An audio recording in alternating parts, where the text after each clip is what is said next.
Greetings, everyone. Pete Pardo here from Sea of Tranquility. Welcome to another episode of Albums That Are 30 Years Old in 2022. We're looking back on the year 1992, albums that are celebrating their 30th anniversary or their 30th birthday here in 2022. 31 days of March, we're picking our absolute favorites from this year. Today, at day number 27.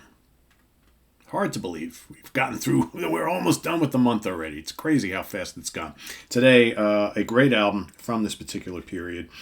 Maybe an album that's unknown to most of you. Like I said, I would probably be picking some selection of obscure stuff as well as some more well-known albums. This one is fairly obscure. This is this particular band who come from Pennsylvania. They're a progressive rock band. It's their second album. It's called Suffocating the Bloom by Ekelin. What a great album this is. So the band actually starting to make a lot of waves. They released a first album, self-titled album.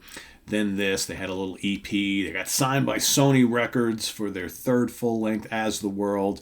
Sony didn't know what the hell to do with a band like Ekelin in the early 90s, right? Because grunge and alternative is kind of all the rage at the time, and hip-hop and dance music, and then you got this little band from Pennsylvania playing this complicated, kind of charming music. What do you do with this? It's just amazing, I think, that Sony even signed them to begin with around this time. They eventually got dropped from the label, band broke up for a while, they eventually resurfaced, got back together, and been putting out albums sporadically since then. A lot of really good ones, as a matter of fact. However, for me, my favorites from this band usually is between this or the follow-up, the album that appeared on Sony, which was As the World.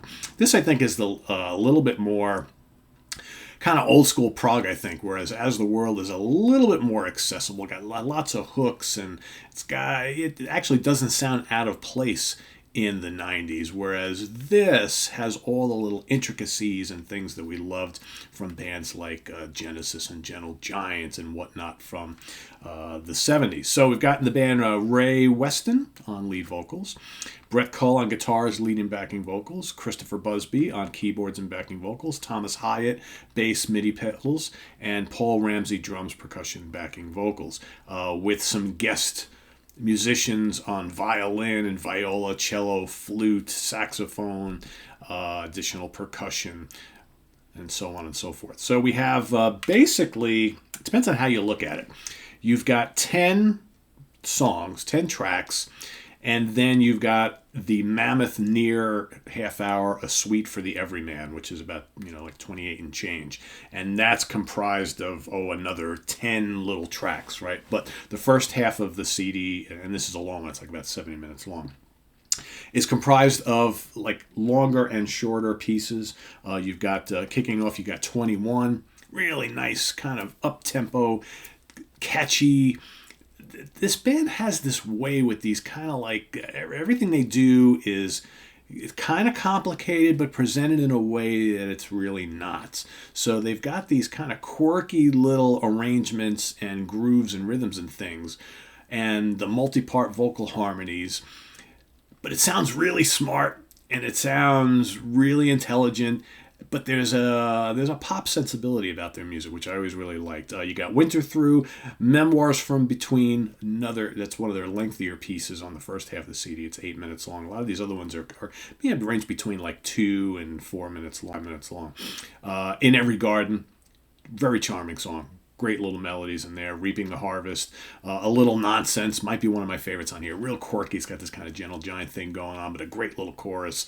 You got the Sentimental Chain, One Voice, Here I Am, Cactopus, which has some great acoustic guitar. A lot of nice little acoustic guitar, electric piano, that type of thing, organ. A lot of really good, like delicate yet intricate instrumentation on this album. It's a very, very fascinating listen, and it's very different from a lot of other stuff that was coming out at the time. And then I mentioned you got the Suite for the Everyman, which 28 minutes long, broken out in all these little tracks, most of which range from like a minute to like about 4 minutes long, 6 minutes long. And then at the end of it, you've got the 4-minute Suffocating the Bloom title track built within that whole long suite, which is really, really good. Love the lead vocals on here.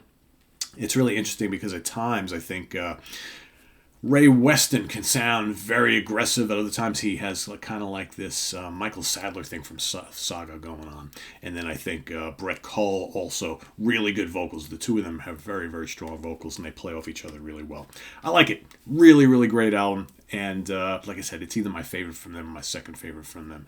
Really fantastic album. If you haven't heard Suffocating the Bloom and you love progressive rock, maybe you haven't listened to prog much after the 70s, well, this is one to check out if you can get a hold of it. So that is my pick for today, day 27. Thanks for watching. Visit us on the web at www.seaoftranquility.org. We're on Facebook, we're on Twitter, of course, we're here on YouTube all the damn time. Please let us know what you think about Ekelund, this album, in the comments below. If you've never heard it, go listen to it, come back, let us know what you think, but more importantly, also put your pick for day 27 down below in the comments section, and we'll see you tomorrow with another album that is 30 years old in 2022. Also, stay tuned for album homework assignment. Sidney Taylor going up against Nick Franco. It's the battle of the Hudson Valley Squares, folks. So stay tuned for that in just a little bit. I am Pete Pardo. Thanks for watching. See you real soon. Bye-bye.